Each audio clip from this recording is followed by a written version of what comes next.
본문은 지난 시간에 살펴본 장로들의 전통을 가르치는 바리새인과 서기관들의 경건의 모양은 있으나 경건의 능력이 없는 모습, 헛되이 하나님을 예배하는 그들의 삶에 대해서 예수님이 책망하신 이야기, 그 이야기의 속편이 되겠습니다. 이 속편 이야기에서 우리가 배우고자 하는 주제는 이것입니다. 나는 하나님의 형상으로 지음받은 내 형제 자매에게 악한 생각, 악취나는 말을 배설할 수 없다. 좀 무거운 주제입니다. 나는 하나님의 형상으로 지음받은 내 형제, 내 자매에게 악한 생각, 악취나는 말을 배설할 수 없다. 예수님께서 사람을 불러 모으셨습니다. 너희는 다 내 말을 듣고 깨달으라 라는 말씀에 이어서 15절 16절에서 아주 짧게 비유의 말씀을 해 주십니다. 내용은 이렇습니다. 무엇이든지 밖에서 사람에게로 들어가는 것은 능히 사람을 더럽게 하지 못하되 사람 안에서 나오는 것이 사람을 더럽게 하는 것이니라. 예수님께서 이 비유를 전하신 후에 사람들을 떠나 머무시는 집으로 들어가시게 됩니다. 뒤따라온 제자들이 손을 들어서 질문을 했습니다. 방금 하신 비유의 뜻이 무엇입니까? 너희도 이렇게 깨달음이 없느냐? 마치 예수님이 어리석은 제자들을 책망하는 듯 들릴 수도 있겠습니다. 하지만 기록자 마가는 제자들의 부족한 이해력을 들춰내기 위해서 이 말을 기록한 것은 아닙니다. 오히려 예수님으로부터 직접적인 교육을 받고 가르침을 받는 제자들조차도 말씀을 잘 이해 못했으니 독자인 우리들은 얼마나 힘들겠느냐. 그러니 복음서나 성경을 읽다가 말씀을 잘 이해하지 못했을 때에 너무 당황하지 마라 라는 격려의 말을 해주는 것입니다. 더 나아가서 예수님은 이렇게 질문을 받고 나면 제자들을 이해시키기 위해서 적절한 표현, 적절한 단어, 적절한 문장을 잘 버무려서 친절하게 설명을 해 주십니다. 사복음서를 보면 예수님이 질문을 받고 나서 그것을 무시한 적은 한 번도 없습니다. 이렇게 제자들의 질문을 받고 예수님이 친절하게 답을 해 주실 때 예수님께는 목적이 있을 것입니다. 단순히 제자들로부터 예수님 말씀 잘 들었습니다. 우리 예수님 최고, 잘 이해했습니다. 그런 말 듣기 위해서 예수님이 말씀을 가르쳐 주는 것은 아닐 것입니다. 아프리카에서는요, 원숭이를 잡는 사냥꾼들이 원숭이가 좋아하는 너트를 입구가 좁은 호리병에 넣습니다. 그리고 그 호리병을 땅에 파묻어요. 나뭇가지 위에서 호기심을 갖고 지켜보던 원숭이들이 지금 뭐 하는 것인가 하고 지켜보다가 사냥꾼이 떠나고 나면 달려와서 호리병에 손을 쏙 집어넣습니다. 냄새를 맡아요. 익숙한 냄새입니다. 자기들이 좋아하는 너트가 그 안에 있어요. 손을 쏙 집어넣어서 너트를 붙잡죠. 손을 빼려고 하는데 손이 안 빠져요. 너트 때문에 손이 안 빠지는 거예요.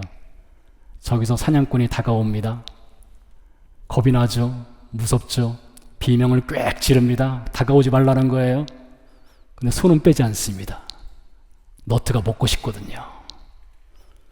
결국에는 잡히고 맙니다. 너트 하나도 포기 못해서 자신의 생명과 바꿔버리는 어리석은 원숭이들입니다. 유튜브에 찾아보시면 있습니다. 만일 우리가 이런 원숭이를 보게 된다면 우리는 아마 이럴 겁니다. 손을 풀어라. 너트를 내려놔라. 빨리 도망가라. 이렇게 소리를 지르고 싶을 거예요. 그런데 정작 알고 보면 너트를 포기할 수 없어 손을 풀지 않는 원숭이 이야기는 우리 자신의 이야기일 수도 있습니다.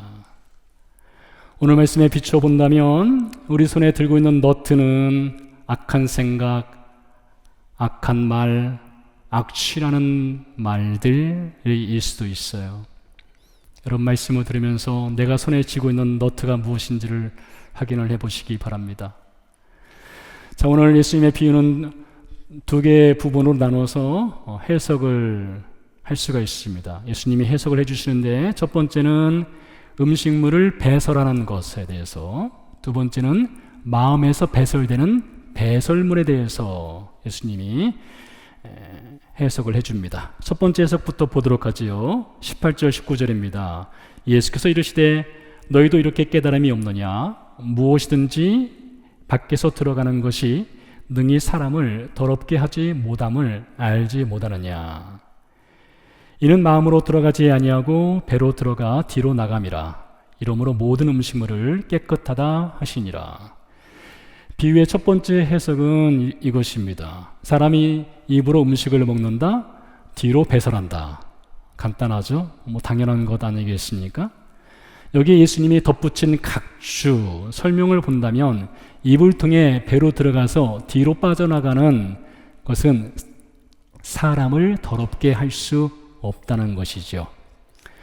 씻지 않은 손으로 음식을 먹으면 위생상 좋지 않을 것입니다. 건강에 해로울 수도 있겠죠. 그러나 씻지 않은 손으로 음식을 먹었다 해서 그 음식이나 씻지 않은 손이 그 사람의 영혼, 그 사람의 영적인 부분을 더럽힐 수는 없는 것입니다. 이어서 예수님이 두 번째 해석을 해주시는데요. 마음에서 나오는 배설물에 관한 것입니다. 20절에서 23절입니다. 또 이르시되 사람에게서 나오는 그것이 사람을 더럽게 하느니라. 속에서 곧 사람의 마음에서 나오는 것. 자, 사람의 마음에서 무엇이 나오는지 들어보세요. 악한 생각, 곧 음란과 도둑질과 살인과 간음과 탐욕과 악독과 속임과 음탕과 질투와 비방과 교만과 우매함이니 이 모든 악한 것이 다 속에서 나와서 사람을 더럽게 하느니라.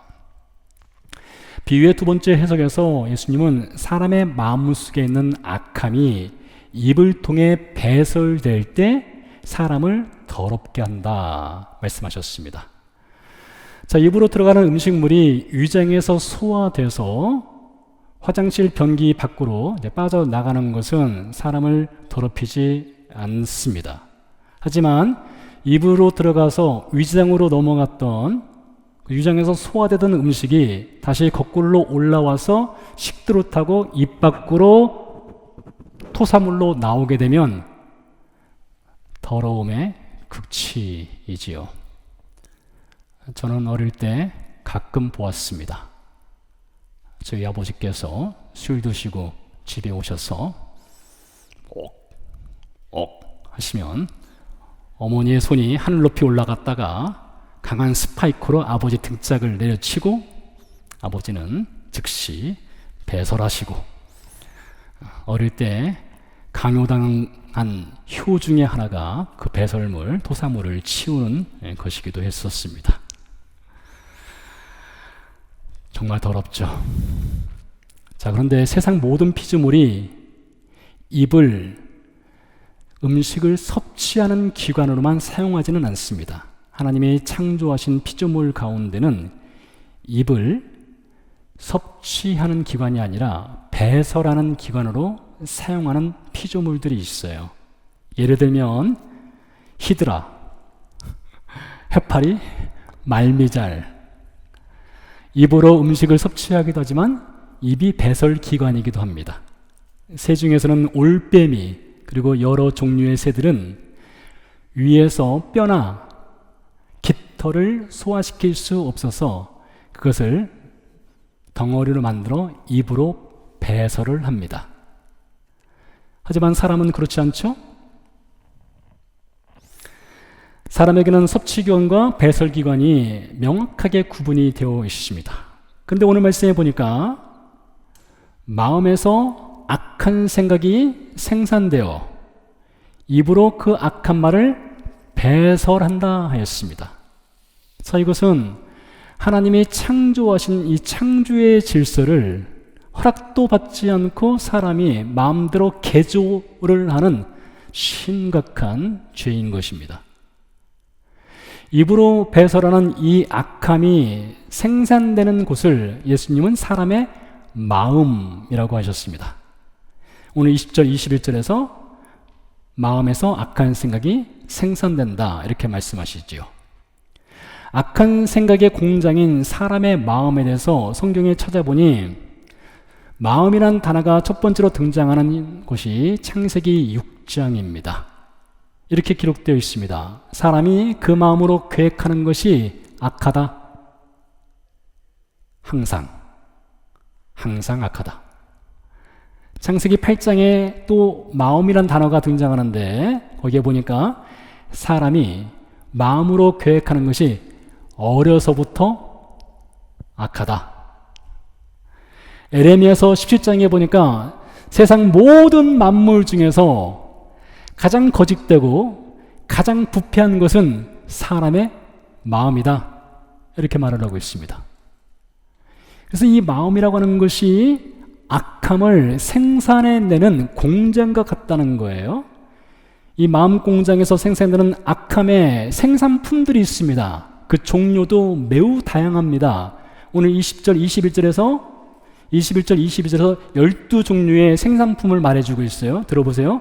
음란, 도둑질, 살인, 간음, 탐욕, 악독, 속임, 음탕, 질투, 비방, 교만, 우매함 등입니다. 로마서에 보면 28가지가 더 있어요.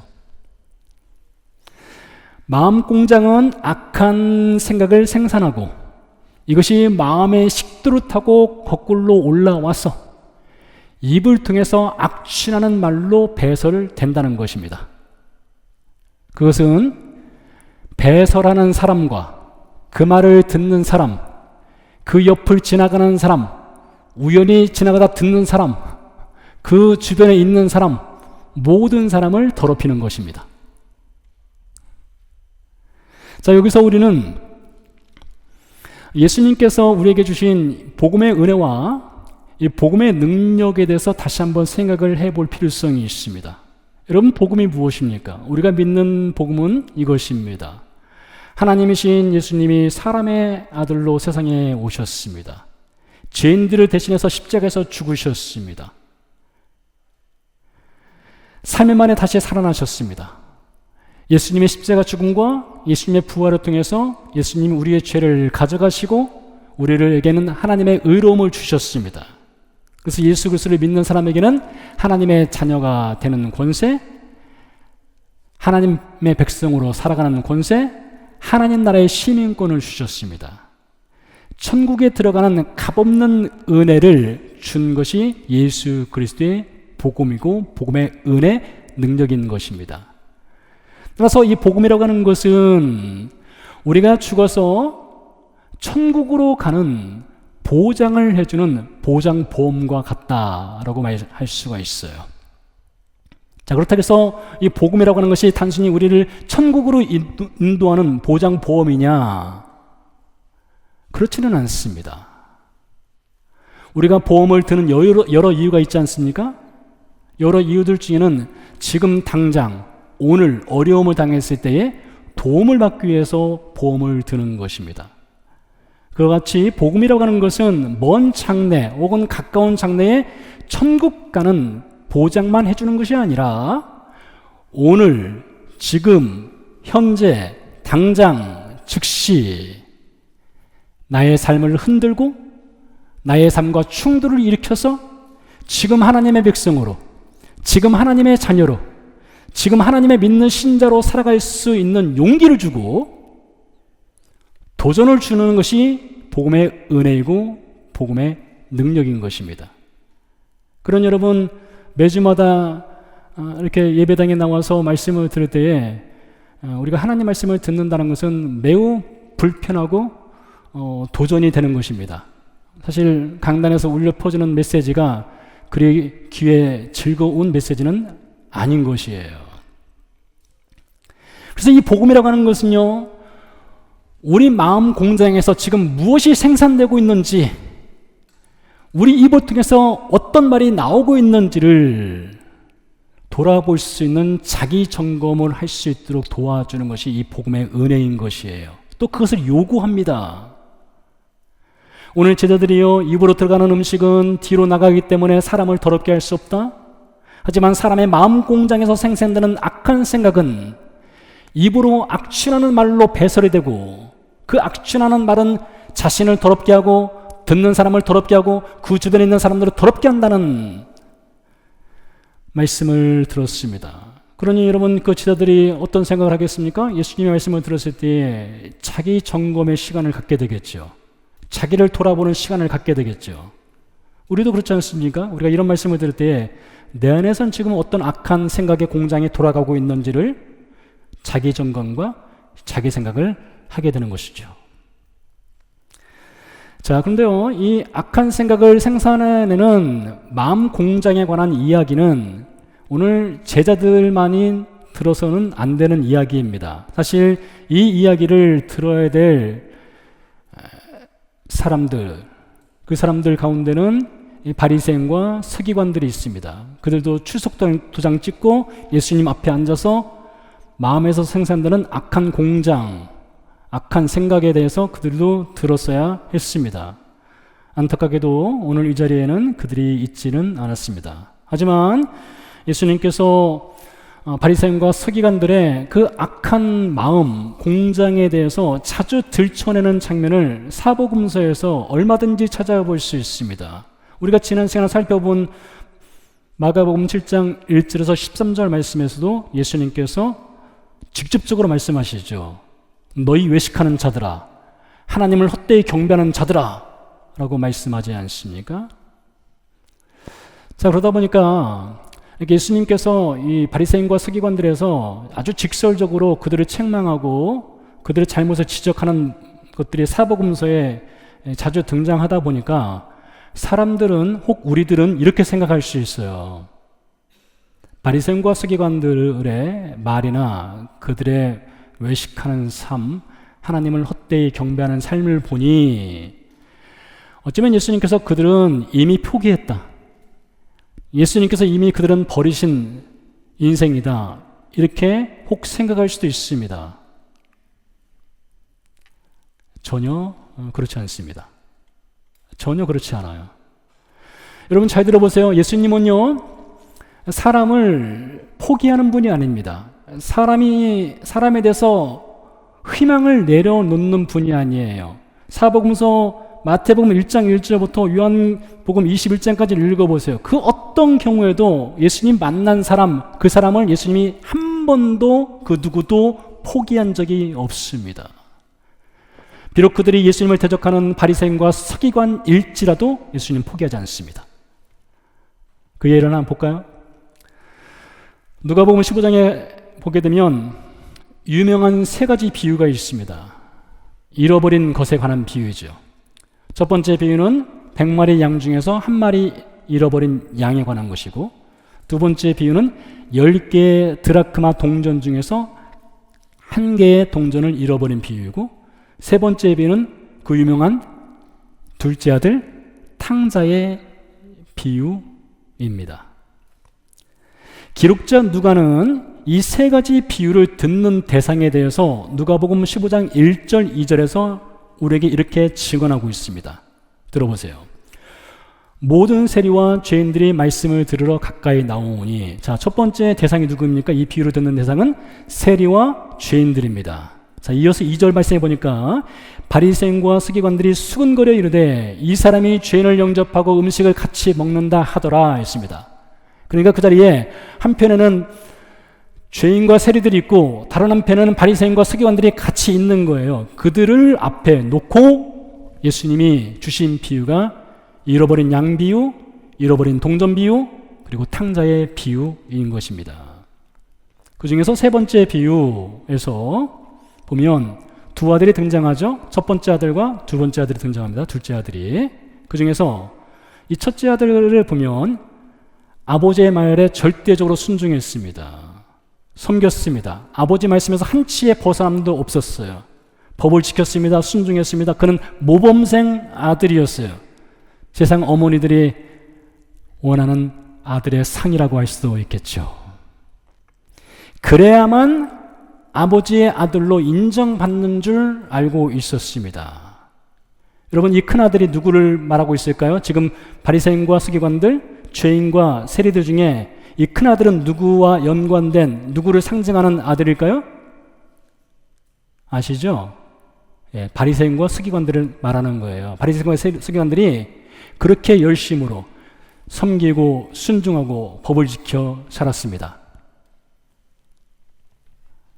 근데 아버지께서 이 큰아들에게 마지막 장면에서 이런 얘기를 합니다. 아들아, 너는 나와 항상 같이 있다. 내 것은 다 네 것이야. 무엇을 말하는 것입니까?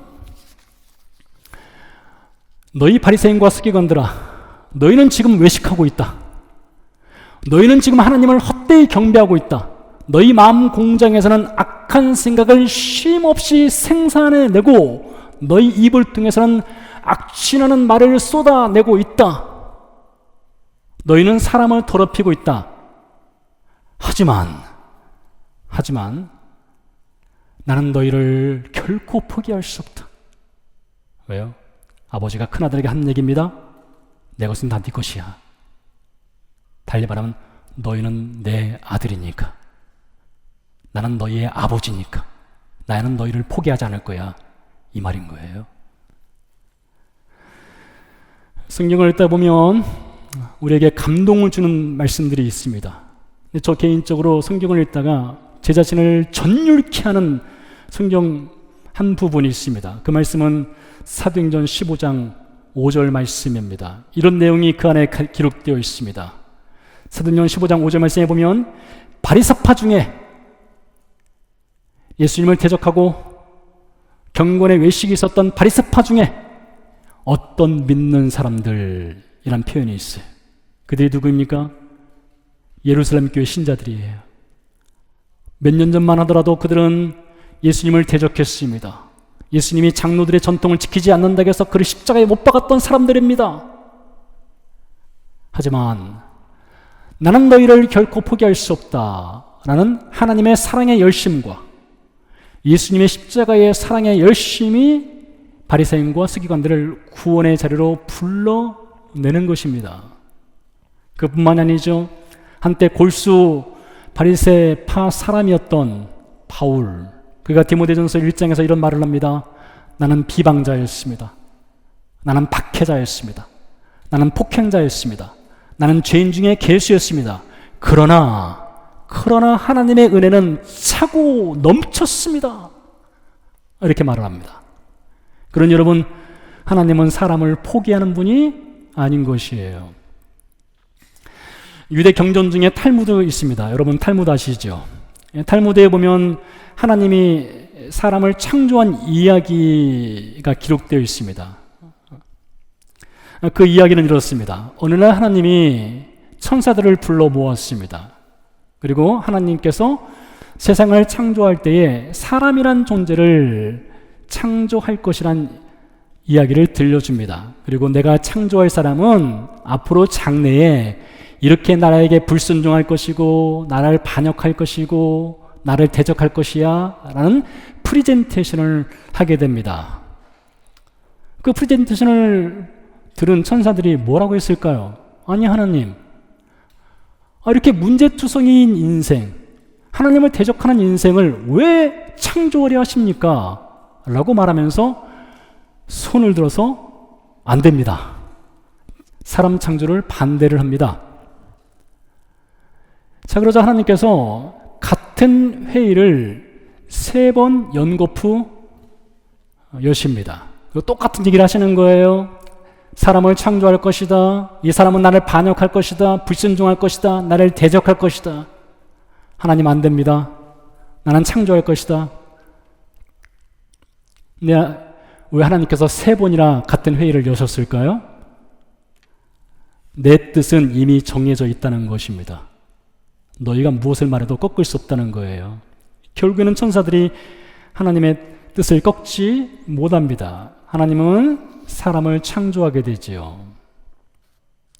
세상에서 가장 위험한 존재를 창조하시게 된 거예요. 그리고 하나님 말씀대로 사람은 반역합니다. 불순종합니다. 마음 공장에서 악함을 생산해 내게 됩니다. 이게 탈무드에 기록된 내용이에요. 자, 근데 이 탈무드에는 이렇게 문제투성이인 사람을 창조한 이야기의 결론에 가서 이렇게 말을 합니다. 그래도 그럴지라도 하나님은 사람을 믿으신다. 하나님은 사람을 믿으신다. 우리가 잘 아는 정치인이 있을 겁니다. 여러분이 잘 아는 배우가 있을 것이에요. 또 스포츠 스타가 있을 것이죠. 그런데 여러분, 우리가 그를 잘 아는 것과 그가 우리를 잘 아는 것, 어느 것이 더 중요하다고 생각하십니까? 나는 그를 알지만 그가 나를 모른다면 나의 알미라고 하는 것은 얼마나 의미가 있는 것일까요? 나 그 사람 잘 알아? 근데 그 사람은 나를 몰라. 별로 의미가 없을 것이에요. 성경 마태복음 7장에 보니까 어떤 사람들이 예수님께 나와서 이런 얘기를 합니다. 저는 주님을 잘 알고 있습니다. 제가 주의 이름으로 이것도 하고 저것도 했습니다. 그때 예수님이 한마디, 나는 너를 모른다. 얼마나 심각하고 얼마나 당황스러운 말씀입니까? 자, 보세요. 우리가 하나님을 아는 것 참 중요합니다. 우리가 하나님을 믿는 것 정말로 소중한 것입니다. 귀중한 것이에요. 하지만 탈무드의 말대로 우리가 하나님을 아는 것보다 하나님이 우리를 아는 것, 우리가 하나님을 믿는 것보다 하나님이 우리를 믿어주는 것은 훨씬 더 중요한 것입니다. 사실 성경도 같은 목소리를 내고 있어요. 성경에도 보니까 사람이 하나님을 알고 믿는 것보다 하나님이 사람을 더 많이 알고, 더 많이가 아니죠, 완벽하게 알고 하나님의 사람을 더 많이 믿어준다는 거예요. 성경도 같은 얘기를 합니다. 성경 인물들을 보세요. 당대 의인이라고 했던 노아를 보십시오. 의인이었습니다. 그렇지만 그가 술을 마시고 술에 취해서 벌거벗고 잠을 자지 않습니까? 둘째 아들 함이 아버지 벌거벗었어 라고 하자 어떻게 합니까? 둘째 아들을 저주해 버리잖아요. 세상에 그런 아버지가 어디 있습니까? 아브라함도 얼마나 많은 실수를 저질렀습니까? 다윗은 말할 것도 없지요. 바울도요, 바나바와 심하게 다투었습니다. 동역자끼리 싸웠어요. 목사가 목사와 멱살 잡고 싸운 거예요. 베드로도 실수하고 넘어지지 않았습니까? 하지만 우리 하나님은 이렇게 불완전한 사람들에게 하나님의 그 크신 일을 맡기시는 분이세요. 이 자리에 직장생활 하시는 분들 계시죠? 여러분 직장생활 하시면서 여러분 부하 직원에게 어떤 프로젝트를 맡길 때 그 직원이 실수하고 일을 잘 못한다면 어떻게 맡길 수 있겠습니까? 불안해서요. 근데 우리 하나님은 불안해도 맡기시는 분이세요. 완벽하지 않아도 맡기시는 분이세요. 천하보다 귀한 한 생명을 살리는데 하나님은 복음의 메스를 들려주시는 분이세요. 아니, 믿지 않으면 어떻게 그 복음을 전하라고 그 복음을 맡길 수 있겠어요? 그러니 하나님은 사람을 참으로 잘 믿어주시는 분이세요. 오늘 바리새인과 서기관들 마음 공장에는요, 외식이 있었습니다. 경건의 모양이 있었어요. 헛된 예배자였습니다. 입으로는 악한 생각을 토설하는 그런 이들이었습니다. 자신을 더럽히고 사람을 더럽혔습니다. 그렇지만 예수님은 그들이 돌아올 것을 알고 믿어주신 분이세요. 그런 여러분 기억하십시오. 예수님은 죄인과 세리들만을 위해서 십자가를 지신 분이 아닙니다. 예수님은 그들보다 더 큰 죄를 지은 바리새인과 서기관들을 위해서 또 십자가를 지신 분입니다. 물론 우리를 위해서도 그분은 십자가를 지신 분입니다. 지금 우리 마음 공장에서 악한 생각을 생산해내고 우리 입을 통해서 악취나는 악한 말들을 끊임없이 배설하고 있다면 그 마음 공장의 악한 생각이, 그 기계가 언젠가 고장 날 것이라는 것도 예수님을 믿어주시는 분이세요. 우리를 향한 그런 믿음이 있으세요. 그리고 그 믿음만이 아니라 우리가 그 악한 생각의 공장을 멈출 수 있도록 도전하시고 도와주시는 분이세요. 자, 하나님께서 우리 마음에서 이 악한 생각이 배출되지 않도록 어떻게 도우시는가를 들어보시기 바랍니다. 창세기 9장 6절로 가볼게요. 이렇게 기록되어 있습니다. 다른 사람의 피를 흘리면 그 사람의 피도 흘릴 것이니, 이 다음이 중요합니다. 이는 하나님이 자기 형상대로 사람을 지으셨음이니라. 노아 홍수 사건 이후에 하나님께서 노아에게 사람이란 존재가 무엇인지를 가르쳐 주셨어요.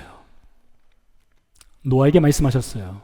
노아야, 너가 보고 있는 모든 사람은 나의 형상을 따라 지음받은 존재야. 이것을 보여주신 거예요. 창세기 9장 이전에는 이런 말씀이 없거든요. 하나님이 아담을 하나님의 형상으로 창조했지만 하나님이 세상 모든 사람을 하나님의 형상으로 창조되었다고 말씀해 주신 것은 노아에게 첫 번째입니다. 따라서 노아가 그 말씀을 들었을 때에 이제부터는 그가 만나는 모든 사람, 그가 알고 있는 모든 사람은 그냥 사람이 아니라 하나님의 형상으로 지음받은 존재로 보게 되는 것이에요. 그렇게 보라는 것이에요. 우리 마음 공장에서 악한 생각이 생산되는 이 마음 공장이 문을 닫으려면 나의 형제와 나의 자매가 하나님의 형상으로 창조되었다는 것이 보여야 하는 것이에요. 1994년에 루안다 내전이 있었습니다. 100만 명 이상의 사람들이 학살당했습니다. 당시 루안다 수도인 키갈리 인근 교회에 5,000명이 넘는 투치족 사람들이 교회 안에서 피난을 떠나서 그 안에 숨어 있었습니다. 후투족 사람들, 반대파죠. 후투족 사람들이 그 교회에 왔습니다. 그리고 문을 걸어 잠갔어요. 수류탄을 던졌습니다. 교회에 불을 질렀습니다. 그 교회 안에 있던 5,000명의 사람들이 불에 태워져 학살 당하였습니다. 그 교회는 지금도 학살을 추모하는 추모관으로 남겨져 있습니다. 그 교회 안으로 들어가면 우리 교회처럼 앞자리에 강단이 있습니다. 그 강단 아래에는 다음의 글귀가 써 있습니다. 이런 글귀입니다. 내가 너를 알고 내가 나를 알면 너는 나를 죽일 수 없다. 해석을 덧붙이면 이렇습니다. 너는 네가 사람인 것을 알고 있다. 너는 내가 사람인 것을 알고 있다. 사람인 너는 사람인 나를 결코 죽일 수 없다. 여기에 성경은 하나를 덧붙입니다. 성경은 이렇게 말합니다. 너는 하나님의 형상으로 창조되었다. 나도 하나님의 형상으로 창조되었다. 하나님의 형상으로 창조된 나는 너에게 결코 악한 말을 배설할 수 없다. 하나님의 형상으로 창조된 너는 결코 하나님의 형상으로 창조된 나에게 악한 악취나는 말을 배설할 수 없다. 그것이죠. 여러분, 우리에게는 하나님의 형상이 있습니다. 우리 형제 자매에게도 하나님의 형상이 있습니다. 여러분 가족 구성원에게도 하나님의 형상이 있습니다. 여러분 직장 동료에게도 하나님의 형상이 있습니다. 그러니 여러분, 내 마음 공장에서 악한 생각이 생산되어 식도로 타고 올라와서 입이 벌려지고 그 입을 통해서 악취나는 말이 배설되는 것은 하나님의 얼굴에 배설물을 쏟아붓는 것과 전혀 다르지 않은 것입니다. 그러나 여러분, 악한 생각을 생산해내는 공장은 반드시 멈춰야 하는 것이에요. 문을 닫아야 합니다. 입으로 배설하는 악한 말을 멈춰야 합니다. 이런 말 하지 않으려고 했는데 하지 마셔야 됩니다. 너만 알고 있어. 하지 마셔야 합니다. 악취나는 말을 하는 혀를 다스려야 됩니다. 혀를 깨무셔야 합니다. 야고보서 3장 8절에서 10절 말씀에 보니까 이렇게 말을 하고 있습니다. 혀는 능히 길들일 수 없나니 쉬지 아니하는 악이요 죽이는 독이 가득한 것이라.